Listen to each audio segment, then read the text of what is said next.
Saludos amigas y amigos, qué placer para nosotros encontrarnos de nuevo con todos ustedes desde EN Televisión para toda la República Dominicana y Canal América para el área triestatal de New York, Connecticut y New Jersey. Una nueva entrega de El Punto, comenzando esta semana, aquí la última semana del mes de octubre del año 2018 y la gratísima compañía de la buena amiga y colega Yasmín Cabrera. Muchísimas gracias, Félix, de nuevamente poder compartir el escenario contigo en este programa El Punto. En este lunes muy convulso por las protestas que se producen en gran parte del Cibao Central. Sí, que todavía a esta hora pues se mantiene porque aunque los paros comienzan a debilitarse en horas de la tarde, en las noches la gente es muy precavido para evitar ese problema, pero la convocatoria está hasta mañana a las 6 de la mañana. Y a esta hora hay un balance negativo porque hay varios heridos, hubo saqueos, quema de neumáticos. Y el último informe que ha llegado aquí a la redacción de EN Televisión da cuenta de alrededor de 40 personas detenidas en toda la jornada de hoy en las diferentes provincias del país, provincias del norte, porque la convocatoria fue solo para las 14 provincias del norte de la República. Y ya el Frente Amplio de Lucha Popular y otras organizaciones comunitarias que conforman los convocantes de este paro han dicho que si las autoridades no liberan a esas personas que fueron detenidas, pues van a alargar este proceso de protesta, lo cual es una pena que se tenga que utilizar este método de manifestación para lograr reivindicaciones, porque estamos hablando de quema de neumáticos, obstaculización de calles y de avenidas, lo cual constituye en cierta medida una violación al derecho de libre tránsito de las personas. Y además a esto se suman los saqueos que a raíz del caos que se produce, las personas aprovechan, los ladrones, para hacer su Navidad como... que se han producido varios saqueos. Su Navidad en octubre. Su Navidad en octubre. Entonces, nada, también la UAS se sumó a estas manifestaciones. Hay un herido, es un agente policial, el Grupo Felabel, quien apoya el Frente Amplio de Lucha Popular. También quemaron neumáticos en las inmediaciones y bueno, pero no se suspendió la clase. Lo que sí fue una pena fue que se suspendiera la docencia en gran parte del Cibao, los colegios privados principalmente. Las escuelas públicas permanecieron abiertas, pero hubo un flujo menor de estudiantes por el peligro que representaba salir a las calles. El comercio igualmente hubo timidez entre las personas que salían al comercio formal, como las finanzas, los bancos, el sector servicios, eso en el sector de Santiago. Y en Bonao se habla de un herido.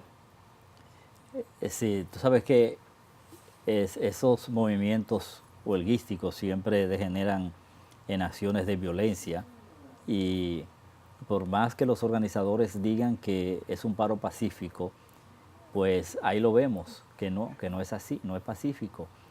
Se producen manifestaciones de violencia. Miren, eso de saquear comercios, eso hacía muchos años que no se veía en el país y creo que era una acción ya superada en nuestro país, esto de estar robando mercancía. Pero yo creo que es la consecuencia del mismo tipo de protesta, de que cuando hay desorden, entonces se produce ese tipo de acciones. O sea, si fuese otro tipo de protesta como marchas, como se logró el 4% de la educación, sí, que más civilizado. Más civilizado, no se producen estos hechos. Sí, entonces eso lo que hace es que que desmerita la protesta, las demandas. La gente no se solidariza con ellos porque entienden que fue una huelga obligada, que fue un paro bajo fuerza, cayéndole a pedradas a los vehículos, quemando neumáticos para que nadie pase. No hay una cosa más terrorífica que un neumático en una vía pública. Los vehículos se devuelven inmediatamente porque detrás de los incendios de gomas pueden venir agresiones, pedradas, tiros, y no se sabe de dónde viene. Entonces eso es terror, eso es terror. Eso aterroriza a la gente y la gente se recoge y obligan a los habitantes de una comunidad a apoyar sin querer una huelga. Entonces yo creo que eso le hace mucho daño a los movimientos de protestas y ahí están hablando de que el paro fue un éxito. No fue ningún éxito, porque hay muchísimos presos y hay heridos y hay hasta confusión con un muerto que se produjo anoche. No, y pierde todo el mundo, pierde el que deja de trabajar, pierde el que no hizo el concho, el que tiene la oficina y no pudo vender nada, el estudiante que no fue al colegio, o sea... Y al final, la gran cantidad de reivindicaciones te plantean la pregunta, ¿es realmente realista lo que están pidiendo? Suministro de electricidad 24 horas, reclamación de agua potable, que se suministren medicinas a los hospitales, terminación de los hospitales, modificación de la ley de hidrocarburos, rebaja en los precios de los combustibles. ¿Realmente es realista esa reivindicación? Son como muchos pedidos juntos. Sí. En negociación se puede llegar a algo. Para que no se pueda hacer nada. Entonces tú pides muchas cosas para que diga, no, pero tú lo que quieres es que te den el gobierno. Y entonces ahí no se produce ningún tipo de negociación.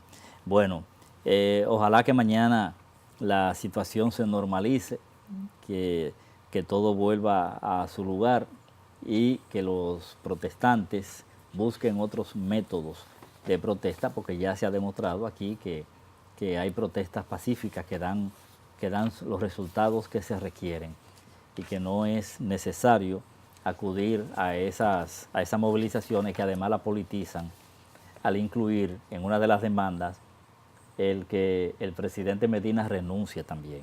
Esa es una de las demandas que se pusieron a circular ayer. No sé si con el propósito de dañarlo todo, porque ya con ese tipo de pedidos, cuando se sabe que el presidente de la República fue electo por 4 años y que aquí no hay referéndum revocatorios y que hay que esperar a las elecciones generales del año 2020 para poder los ciudadanos expresarse a quién quieren como gobernante, a quién quieren como presidente o presidenta de la República. Entonces, cuando usted mete esos ingredientes en demandas de este tipo, lo que hacen es que le hacen daño a la protesta, a los reclamos y al movimiento. No se sabe si ese es el propósito. No, y se ve una protesta sin dirección, un reclamo que lo que apunta es al caos. Claro, claro. Mira, Yasmín, hay otras informaciones que se han producido en el país y que es bueno compartirlo con los amigos televidentes. Por ejemplo, mira, una vaguada asociada a un sistema frontal se acercará al país desde mañana martes, provocando aguaceros y tronadas. Informó Meteorología, el fenómeno se asociará a los efectos locales y al viento del este-norte, lo cual aportará algunos parches de humedad hacia las regiones noroeste, norte, noreste, sureste, zona fronteriza, cordillera central.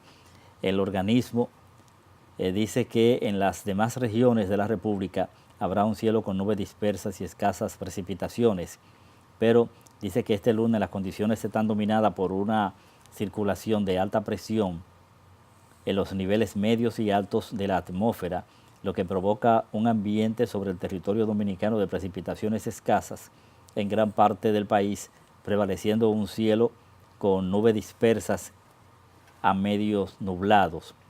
Entonces, Pero también la UNAMED anuncia que hay un huracán Oscar que se fortalece y de que hace sus vientos con 150 kilómetros por hora, pero todavía no representa peligro para el territorio dominicano ni de que llegue a suelo dominicano. Se cuenta en las Antillas Menores y se mueve hacia el norte a 11 kilómetros por hora. De todos modos hay que estar alerta porque todavía estamos en esa temporada y nosotros estamos en una zona donde nos tocan estos fenómenos atmosféricos. Y en este mes se dan unos fenómenos locos, ya terminando la temporada ciclónica, que dice que termina ahora en noviembre, pero las cosas están al revés en el mundo.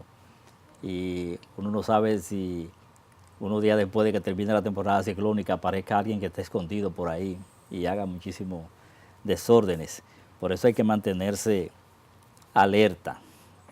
Y el huracán Oscar habla de 150 kilómetros. Es una potencia considerable a tomar en cuenta, tiene fuerza. Sí, porque nada más hay que ver. Y está lejos. Nada más hay que ver un vehículo en 150 kilómetros por hora. Y está lejos, o sea que se puede ir fortaleciendo mientras vaya en su recorrido en el agua, que realmente cuando toca tierra es que disminuye la velocidad. Sí, tú sabes, Yasmín, que hubo en el barrio Enriquillo de Herrera, aquí en Santo Domingo Oeste, se produjo un asalto, un intento de asalto en una iglesia, y entre los asaltados y heridos hay un señor de 81 años, un anciano. Él fue herido en la mañana de ayer domingo cuando se disponía a participar en una misa en la parroquia San Pedro Nolasco del barrio Enriquillo de Herrera. Es un anciano de 81 años y fue despojado de un revólver que portaba. Mario del Carmen Cruz permanece hospitalizado en un centro privado donde evoluciona satisfactoriamente tras haber sido operado de emergencia ayer en la noche por las complicaciones que le produjeron 3 puñaladas que le infirieron 2 de 4 jóvenes que también golpearon a la esposa de este, una señora de 76 años. Ya la gente no respeta ni las personas adultas. La delincuencia no tiene bandería ni edad. El hecho ocurrió pasadas las 6 de la mañana de ayer, mientras la pareja, acompañado de una nietecita de 11 años, junto a un grupo de feligreses de esa comunidad, se disponían a ingresar a la referida iglesia y fueron sorprendidos por los asaltantes que se confundieron con el grupo, según contó Jeffrey David Cruz, quien dijo que su padre y otros vecinos acostumbran a reunirse para asistir a la misa dominical que se ofrece a las 7 de la mañana, mientras que, de acuerdo con el diácono Julio Ramírez, los asaltantes se encontraban sentados en la acera de la calle Prolongación Las Palmas, que pasa frente a la parroquia, y aprovecharon que el templo está en reconstrucción y las misas se ofician en la cancha del lugar, por lo que hay que entrar por una puerta muy estrecha. Dijo que al enterarse de que se trataba de un asalto, intervinieron, pero que ninguno de ellos estaban armados y el grupo se componía mayormente de mujeres y que pese a eso lanzaron piedras y persiguieron a los asaltantes por varios callejones del lugar, pero sin lograr apresarlos. Dicen los comunitarios que en el barrio Enriquillo la delincuencia se ha adueñado de esa zona y que los robos y asaltos no es solo en esa iglesia, sino en cualquier parte de ese sector. Señalan que en las noches deben de cerrar temprano las puertas de sus casas y negocios para evitar ser víctimas de lo que se dedican a atracar, aprovechando que parte de la barriada está generalmente a oscura, sin energía eléctrica y que se compone de callejones y calles estrechas, por lo que piden una mayor vigilancia policial. Eso es el barrio Enriquillo de Herrera, Santo Domingo Oeste. Un llamado a las autoridades, y eso es solamente un hecho de los tantos que ocurren en el país, lo que llama la atención de la seguridad ciudadana en República Dominicana. ¿Cuál es el plan? Sí, y uno habla del barrio Enriquillo de Herrera, pero yo sé que la policía está desbordada porque eso que se da en el barrio Enriquillo se da en Capotillo, se da en Simón Bolívar, se da en Pantoja, en cualquier barrio de la capital, o sea, donde quiera, en cualquier sector, principalmente en los barrios marginados, eso es el pan nuestro de cada día, esos hechos de asaltos y de violencia. Y la policía no da abasto, porque ciertamente los barrios, la policía no cuenta con la cantidad suficiente para mantener vigilante cada barrio. Y uno lo reconoce eso. Cada quien quiere que la policía le haga una vigilancia especial en su barrio.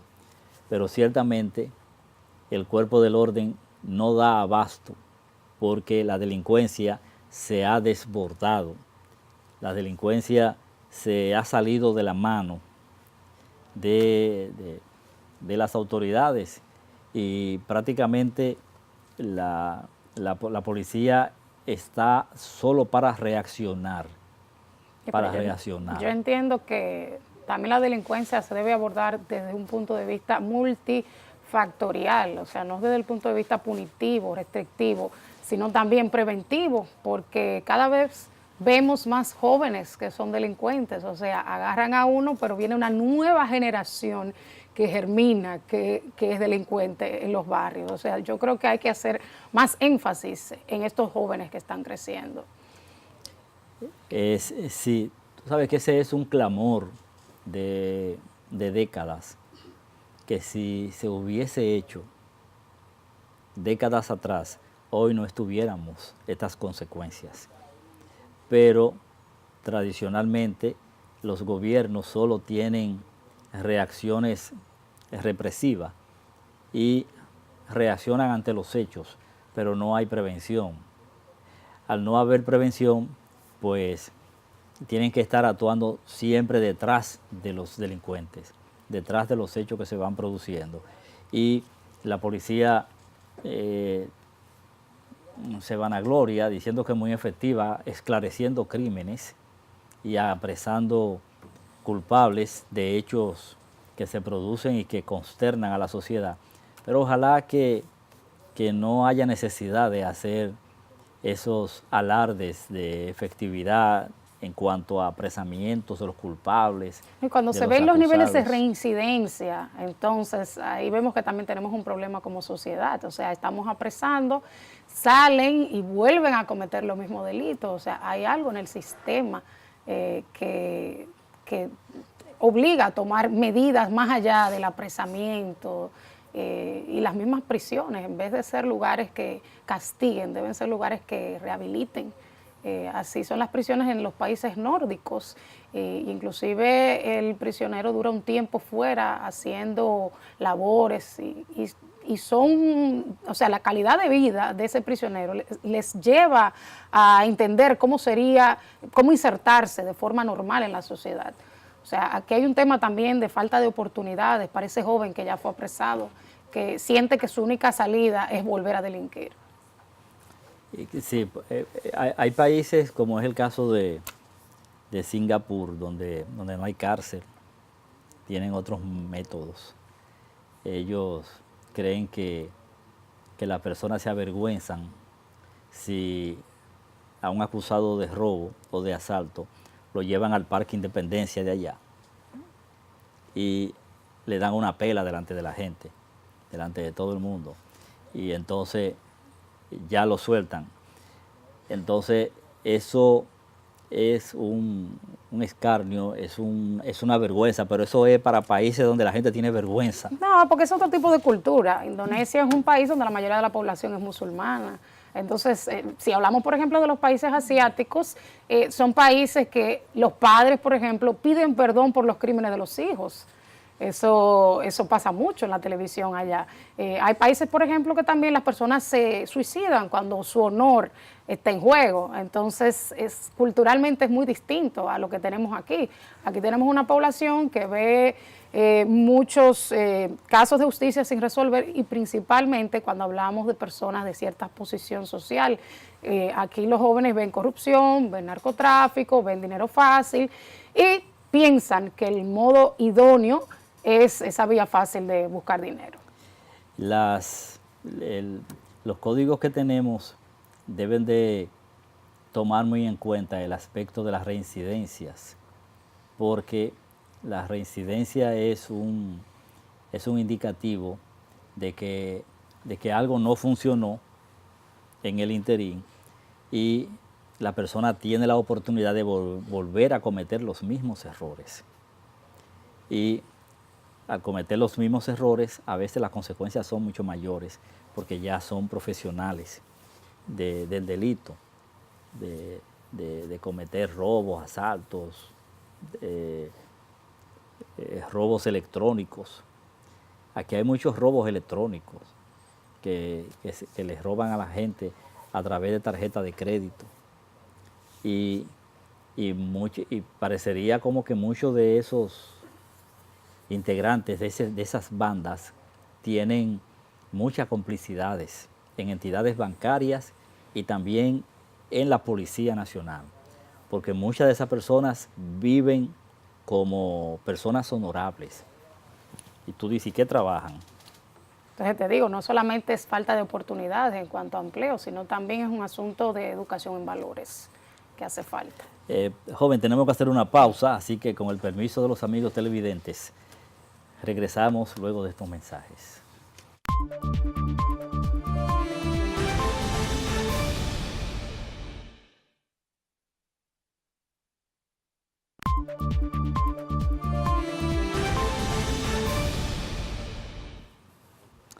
Bien, una información que llama mucho la atención y que tiene a toda América mirando hacia esa zona de Estados Unidos, es que el gobierno del presidente Donald Trump anunció ya el desplazamiento de 5.200 soldados en su frontera con México para responder a las caravanas de migrantes que salieron desde diversos países de Centroamérica con destino a la frontera norteamericana con México.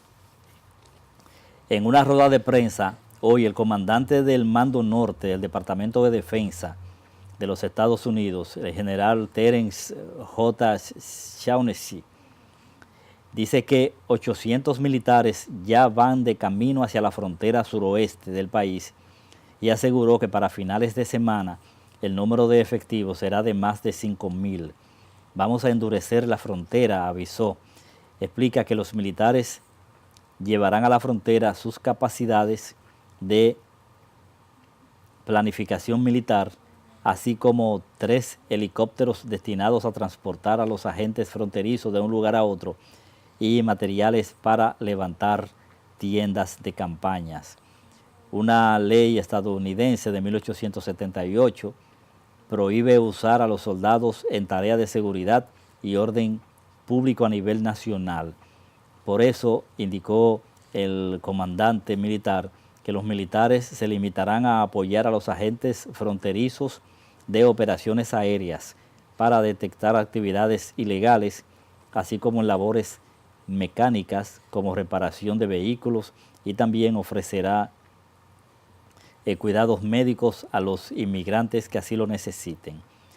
Entre sus tareas estará reforzar los puertos de entrada y detectar aquellos puntos más débiles, por lo que los inmigrantes podrían tratar de cruzar de manera ilegal hacia Estados Unidos.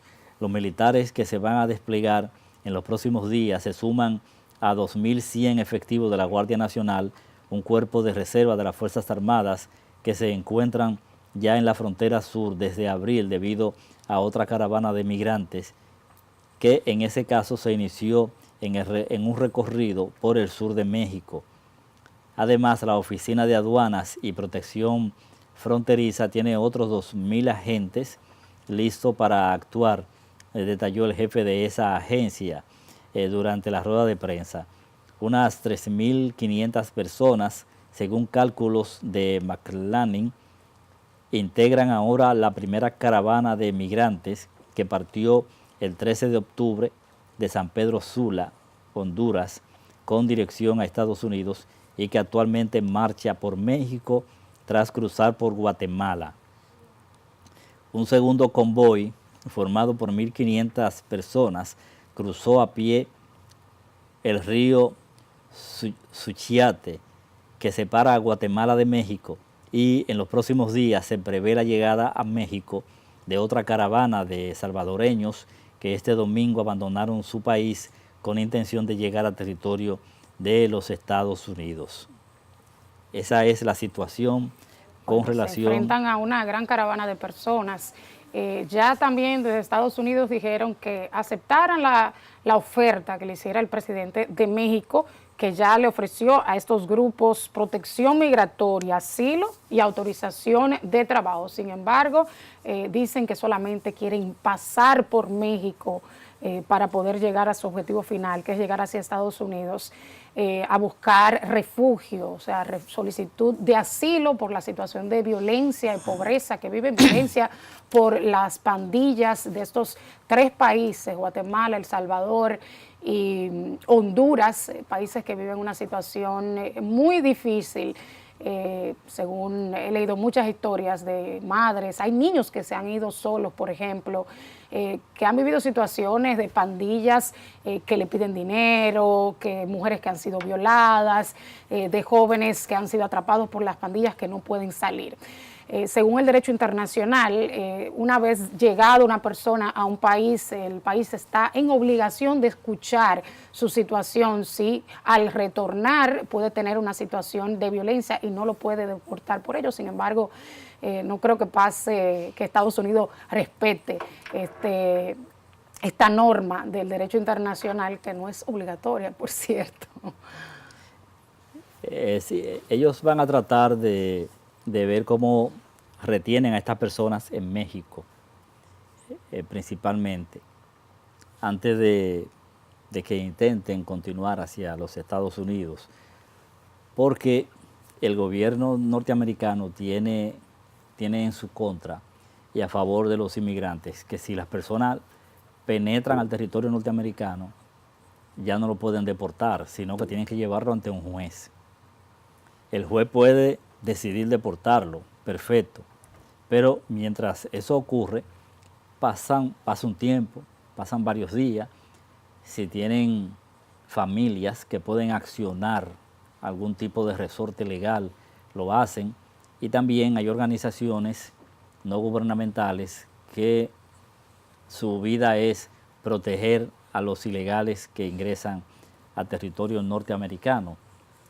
Entonces, si todas estas gentes logran penetrar a Estados Unidos, se le va a desbordar a Estados Unidos los mecanismos de presentación ante un juez y se van a tomar mucho más tiempo de lo que normalmente se tomaría, porque no cuentan con la cantidad de tribunales suficientes para poder hacer este tipo de procedimiento, y además no se puede hacer de manera sumaria tampoco, tiene que ser persona a persona. No, y además todavía Estados Unidos no sale del tema de los menores. Todavía hay muchos menores. Cuando inició esa política de separación de padres e hijos, una vez llegaban con sus hijos, los separaban, mandaban a los padres y dejaban a los hijos en Estados Unidos. Todavía están muchos en ese proceso. Si ahora se suman esa gran cantidad de personas, pues va a ser una crisis migratoria que enfrentará Estados Unidos. El plan del presidente que decía Peña Nieto, mexicano, es el plan Estás en tu casa, pero los migrantes no pueden estar en cualquier parte de México, sino sería solamente si se instalan en Chiapas y Oaxaca, que son estados sureños de México, pero no han accedido a esa... ¿Cuál de los dos más violentos? Sí, o sea, no es realmente una gran oportunidad para ellos versus lo que ofrece el país de la oportunidad de Estados Unidos. Sí, esos estados son de los estados más violentos que tiene México, donde funcionan estructuras delincuenciales bien organizadas que creo que están por encima de las autoridades de esas comunidades, porque las autoridades están bajo la jurisdicción de ellos, aunque aparenten ser ellos quienes son los alcaldes, los diputados, los regidores. Esa gente está bajo el control de las bandas organizadas, y por eso cuando alguien se resbala, inmediatamente los eliminan. No, y además, México es un país con los estados muy descentralizados. Entonces, cada estado tiene su estructura económica, su estructura política, y así como decías, inclusive se dan muchos casos de políticos que están íntimamente ligados con el caso del narcotráfico, que no ganan una elección sin el apoyo de esos grupos. Sí, a mí me parece que el gobierno mexicano hace tiempo que ya fracasó como gobierno. Creo que ellos están haciendo un amaraco ahí de querer decir que gobiernan a México y eso, pero México está en manos de la delincuencia hace tiempo. Y en la medida en que pasan los tiempos, pues la situación va empeorando mucho más. Veremos con López Obrador, bueno, es un candidato que vino de la izquierda, que tiene otra visión más preventiva, que reaccionaria en cuanto a la delincuencia, y fue parte de lo que él presentó durante su campaña electoral, y veremos cómo puede menguar un poco, aunque es un poco difícil ya a esta altura y por lo bien estructurado que ya está todo y el dominio que tienen estas bandas, esas pandillas y el narcotráfico principalmente. Sí, fíjate que esas bandas estuvieron más o menos tranquilas porque operaban como bajo la sombra del poder durante los 60 años de gobierno del PRI, del Partido Revolucionario Institucional.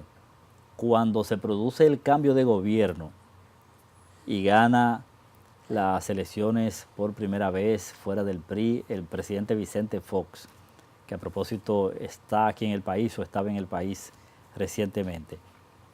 Ese cambio de gobierno se encuentra con esta situación de que todas estas bandas organizadas, esta delincuencia entronizada en la médula fundamental del gobierno, se encuentran con todo esto y quieren enfrentarlo, y se produce lo que se conoce como una guerra que se profundiza más con Felipe Calderón. Felipe Calderón enfrenta ya de manera mucho más drástica a todas estas bandas y se produce una guerra que deja más de 5.000 muertos en los 5 años de gobierno de Felipe Calderón. Y eso te dice a ti que ellos estaban muy cómodos con gobiernos anteriores, que estaban muy cómodos. Y luego cuando se produce un cambio de gobierno, que se producen cambios de funcionarios que se encuentran con esto y no saben cómo es que funciona el asunto, los quieren enfrentar. Y entonces se produce ahí lo mismo que se produjo en Colombia con Pablo Escobar, cuando ya el gobierno decidió enfrentar al cartel de Pablo Escobar, que ellos erróneamente, porque con el Estado no se pelea, erróneamente enfrentaron el Estado sufrió porque ciertamente la banda criminal de Pablo Escobar le hizo mella, ciertamente, pero al final de la jornada tenía toda la de perder porque el Estado es superior. Claro, atacaron el Palacio de Justicia, los periódicos, las calles, o sea, un terror completamente. Secuestraron el Congreso Nacional, sí. Donde quiera volaba un carro bomba en la ciudad. Mataron a todos sus disidentes, a todos los ministros que los sometían. Mataban al candidato presidencial que iba a ganar las elecciones. Y después capa. A Galán. Sí. Sí. Eso es una historia como novelesca. Y entonces eso finalmente fracasan, finalmente caen porque el Estado no se enfrenta así, de esa forma. El Estado no se puede enfrentar, no se le puede abrir la guerra al Estado como ellos le abrieron la guerra, que fue también lo que pasó en México, que le abrieron la guerra al Estado con el presidente Felipe Calderón, y como te dije, murieron más de 5.000 personas en un país que supuestamente está en paz, pero fue una guerra. Entonces, eso para concluirte mi comentario sobre el particular, sobre México. Me parece que México es un estado fallido. Y a mí me duele decir esto, porque México es un país que nosotros, los dominicanos, crecimos admirando a ese país, porque nos traían las películas desde que éramos muchachos, de todos esos grandes actores y actrices de México, y presentaban a un país bonito, un Acapulco, un qué sé yo qué, y aquí había que despertar por la mañana con los programas de México y sus canciones, en La Voz del Trópico, mucho tiempo antes, Yesmín, yo sé que tú no habías nacido todavía cuando eso, pero el merengue típico dominicano prácticamente fue sustituido por las canciones mexicanas en la década del 50, todavía en los años 60.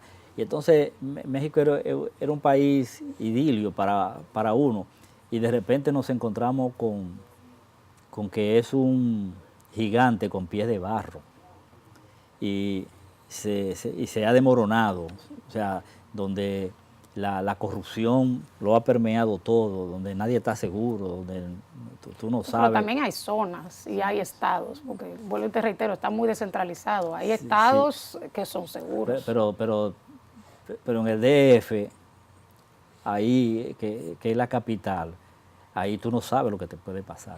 Ahora, otra cosa, eso es una muestra de que la lucha contra las drogas a nivel internacional ha fallado, ha fracasado. También, Y que se deben buscar otros métodos. fíjate cómo Como consecuencia del aumento en el consumo, te da esta situación que es derivada del narcotráfico.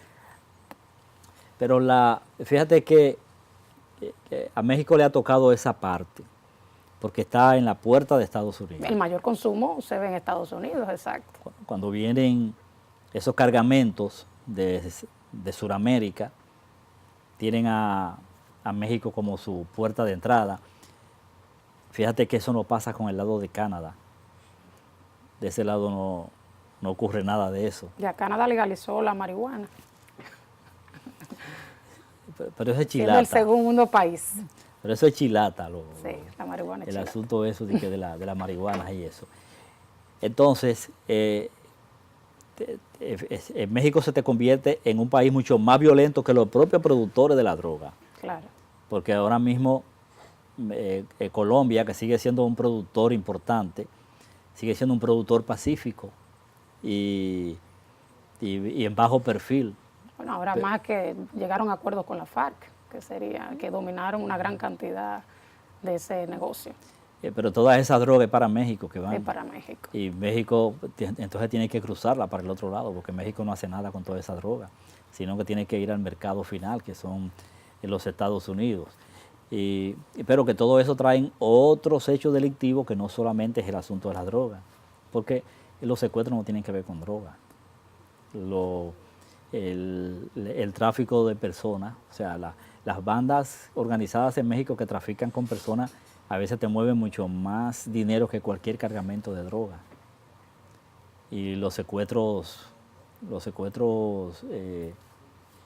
vía, podríamos decir, telefónicos, que ellos logran hacer, donde te retienen a varias personas y luego lo resuelven vía telefónica de países en países, o sea, llamando a otros países para que le paguen los rescates para que le suelten los familiares. O sea, es una situación realmente calamitosa esa que se da ahí en esa frontera mexicana con Estados Unidos. Vamos a ver cómo sale todo esto. Mira, y otro país que es noticia en esta semana es Brasil, tras el triunfo de Jair Bolsonaro, quien es el candidato de extrema derecha, quien le ganó al candidato del Partido de los Trabajadores, Fernando Haddad, ese era el apellido, ¿sí? Haddad, Sí. que fue el que relevó a Lula da Silva, que no pudo presentarse porque está cumpliendo una condena por 12 años. Definitivamente no era una sorpresa porque ya en la primera vuelta le llevaba muchos puntos, ganó con un 55, mientras Fernando tenía un 44% de los votos en el balotaje. Muchos factores incidieron, las personas cansadas del Partido de los Trabajadores, luego de un largo periodo en donde el presidente Lula fue condenado por corrupción, Da Silva fue destituida en un impeachment en el Congreso por modificar el presupuesto y una serie, el caso Mencelao en el Congreso de Brasil, una serie de escándalos de corrupción por este partido de izquierda que durante mucho tiempo estuvo dominando el espectro político en Brasil. Pero también la comunidad evangélica, que representó un 29% de la población en Brasil. Bolsonaro hablaba, por ejemplo, de que no iba a apoyar esa educación sobre la identidad de género, que es la que lo presentó el Partido de los Trabajadores, de que se diera ese tipo de educación. El Partido de los Trabajadores también, Fernando hablaba de que no hubiese homofobia, de una campaña en contra de esto, y Bolsonaro siempre fue muy reticente con estos temas y era catalogado como homofóbico, que estaba en contra de los gays y de la comunidad de lesbianas y transexuales y homosexuales. También los empresarios apoyaron a Bolsonaro. Se habla de que desde que Bolsonaro estuvo en los primeros lugares, subió la bolsa de valores, las acciones de Brasil subieron. Bolsonaro además proponía, como todo representante de la derecha, un recorte en los impuestos. También las personas que pertenecen al sector agrario estaban contentas con él por la proposición. Él, por ejemplo, también proponía de que no se le diera más tierras a los indígenas. Tú sabes que en Brasil hay una gran cantidad de indígenas que viven en reservas y él decía que no servían para nada los afrodescendientes y estos indígenas. También dijo que iba a categorizar como terrorismo la invasión que hacían los campesinos a las zonas privadas. Hay una serie de medidas que entusiasmaron mucho al empresariado. Que no quiere haitianos ni venezolanos ahí. Bueno, en cuanto a la política internacional, habló de quitar el sesgo ideológico que tiene el actual gobierno, o sea, los países a favor de los países que él llama comunistas, bueno, sí, comunistas, Cuba y Venezuela, y ampliar un poco las fronteras, y es a favor también de establecer lazos, mayores lazos con Israel, reconocer a Jerusalén como su capital y mover la capital de Tel Aviv a Jerusalén y otros temas más. También la gente estaba muy cansada de la violencia en Brasil y prometía algunas medidas concretas como, por ejemplo, reducir a 16 años la edad para que un joven fuera a prisión, el derecho a portar armas de las personas para poder defenderse y el derecho, que esto me parece bien controversial, al policía a matar al delincuente en el ejercicio de sus funciones, de su trabajo, o sea, que fantástico. Que no se le, o sea, sí. Y realmente lo que hay un miedo de que no se respeten los derechos humanos y la democracia durante este próximo gobierno. Parece como que él le lleva algo a Donald Trump. Sí, le lleva algo. Vamos a una pausa y regresamos en breve para continuar aquí en El Punto.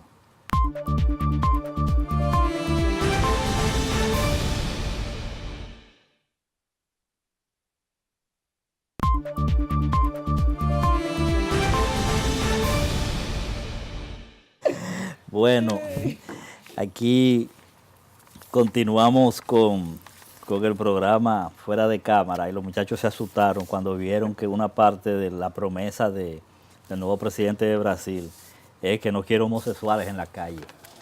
Yo quisiera ver qué va a pasar con el Carnaval de Río. Bueno, sí, porque mira, yo fui al Carnaval y eso es un libertinaje total. Bueno, ojalá y no lo prohíba. Sí. Ojalá y no lo prohíba. Cuando viene a ver, mira, Yasmín, el presidente Medina se va por varios días para China y entonces el gobierno de China confirmó que además del presidente Medina, también va Miguel Díaz-Canel, presidente de Cuba, Salvador Sánchez Serén, presidente de El Salvador y posiblemente también va el presidente de Panamá. O sea que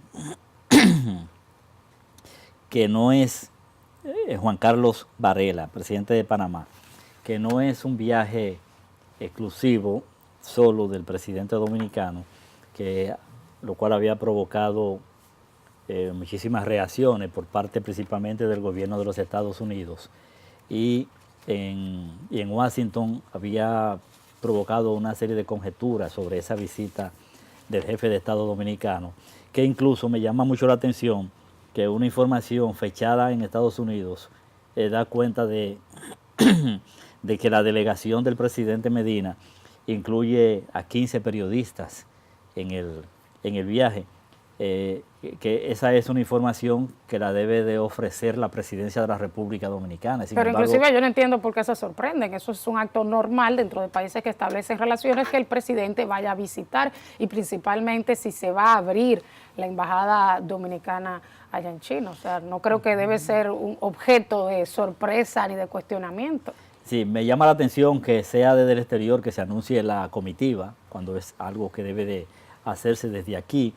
Y el gobierno chino confirma la visita que comienza este jueves y que allá van a coincidir porque se va a celebrar una feria internacional muy importante que tiene China, se llama la Feria Internacional de Shanghái, que presenta todas las evoluciones empresariales, de tecnologías, de comercio, y por eso el presidente dominicano lleva una amplia delegación de empresarios en diferentes áreas que van a acompañarlo conjuntamente con los funcionarios del gobierno que van a asistir allí, entre ellos el ministro de Turismo, el ministro de Relaciones Exteriores, como es natural, el canciller Miguel Vargas, el ministro de la Presidencia, administrativo de la Presidencia, José Ramón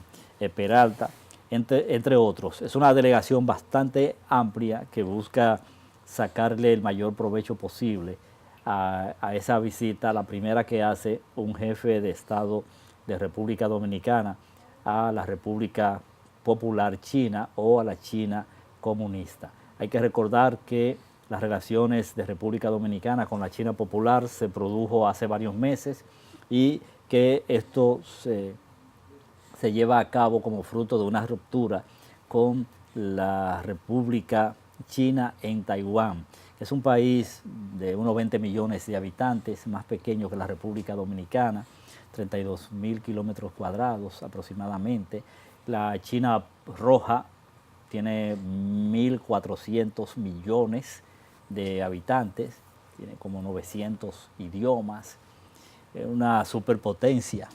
Así es. Y le presenta a la República Dominicana todo un abanico de oportunidades para hacer negocios. Se espera que se establezcan acuerdos en la materia de turismo, de infraestructura, de finanzas y sobre todo de exportaciones, porque tenemos un gran déficit en la balanza comercial a favor de China, lo que quiere decir que las importaciones son mucho mayores que las exportaciones, lo cual es una gran oportunidad, yo creo, para los empresarios, para los productores locales. Ya China dijo que tenía interés en algunos proyectos de viviendas en República Dominicana y hay 3 aerolíneas que quieren volar de manera directa a República Dominicana, porque para ir a China hay que hacer una parada en Nueva York o en otros estados, por ejemplo, de Europa, y qué bueno sería hacer que fuera de forma directa por la gran cantidad de clase media, media alta que viaja de China y esa gran cantidad de ciudadanos que pudiera aprovechar la República Dominicana como receptor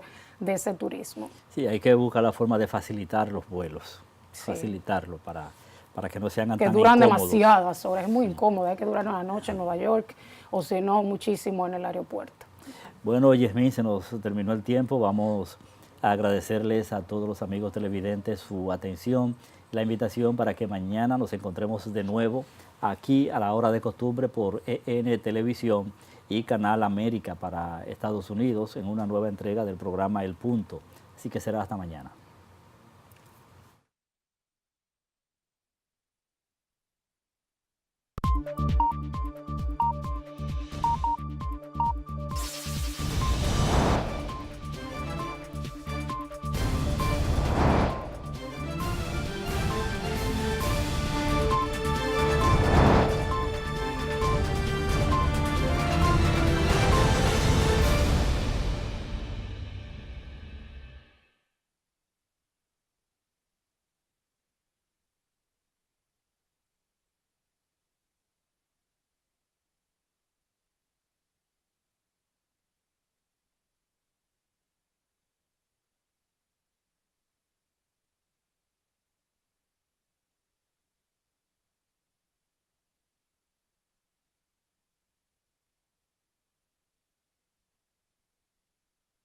Por ese mismo.